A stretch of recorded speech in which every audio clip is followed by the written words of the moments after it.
Hello, welcome back to 1001 Beers You Must Try Before You Die. I'm here again on a really hot summer's night. We're still got a horrible heat wave here in England.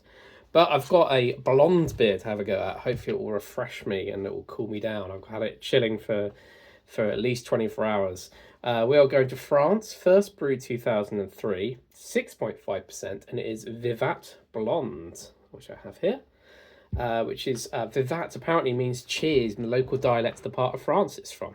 So let's crack this open and pour it, and then we'll do the tasting notes. I've never had this one before. I've done a lot of the French beers in the book, but never had the Vivat Blonde. I've had lots of blonde French beers. Apparently this is a beer de garde style, which is not entirely a surprise, given that is quite a prevalent beer style in France. It doesn't look like it's charged. No, it's not. It's all good.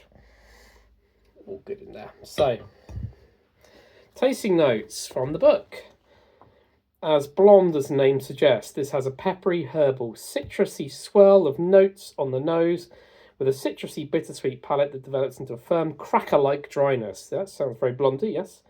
There is also a pleasing edge of palate hint of tartness that blends in well. This sounds like an archetypal beer de garde blonde style from France. So, we'll let the beer breathe for a little bit. We'll talk about the bottle. It's changed a bit since the book. I think it's an improvement.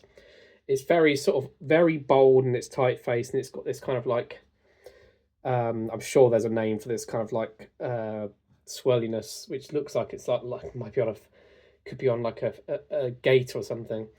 So Beer Blonde Vivat 2004. I don't know where in France this is from. It doesn't say.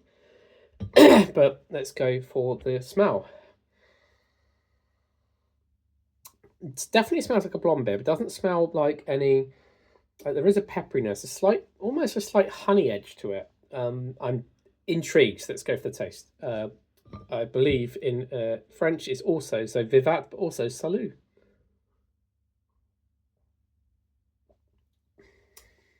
Oh, that's very nice. I don't often like a blonde beer, but this one, that's very pleasant. It's not too funky. It hasn't got that kind of weird bitterness to it. The peppery notes are really interesting, actually. It's kind of almost like slightly herby and peppery.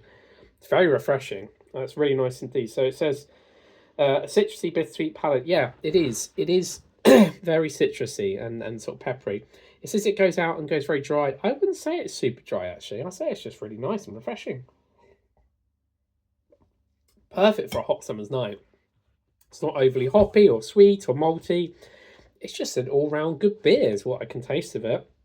So I'll tell you a little bit about the brewery. So this is from Brasserie de l'Abbé de Cateau.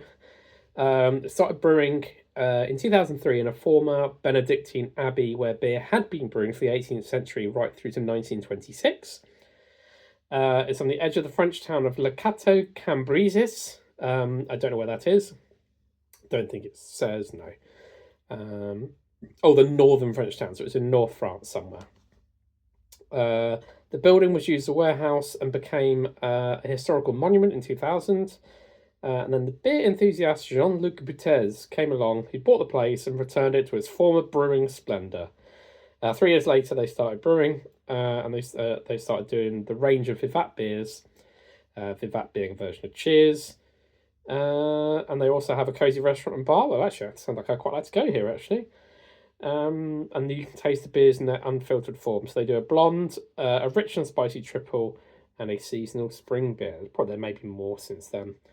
And it says, and now the brewery has been restored. The abbey has been restored to its former beery glory. The old monks who brewed and perhaps drank the hours of the 18th century can now rest easy in their graves. Well, I'm going to rest easy drinking the rest of this because it is delicious. So like, comment, subscribe, and I'll see you in another beer review very, very soon.